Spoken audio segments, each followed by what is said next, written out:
This morning, a pause in the public spat between President Donald Trump and the president of Colombia over migrant deportations. An overnight agreement halting a trade war between the two countries. Meantime, as Jared Hill tells us, the president is focusing on his domestic agenda today, attending the House GOP retreat at his club in Florida.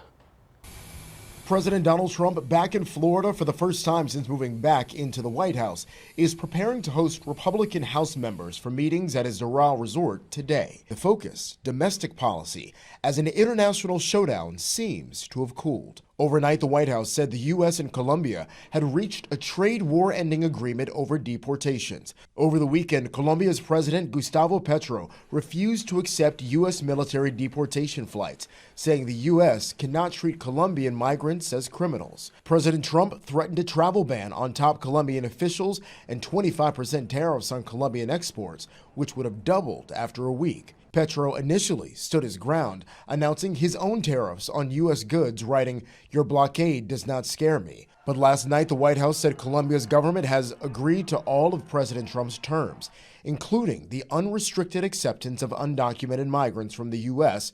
without limitation or delay. This as the Trump administration ramps up deportations nationwide. We are going to enforce immigration law. We're going to protect the American people. Vice President J.D. Vance defended Trump's efforts on CBS News Face the Nation, including the president's executive action allowing agents to make arrests in churches and schools. I desperately hope it has a chilling effect on illegal immigrants coming into our country. According to ICE, hundreds of migrants have been arrested over the past few days, including nearly 1,000 on Sunday alone. Jared Hill, CBS News.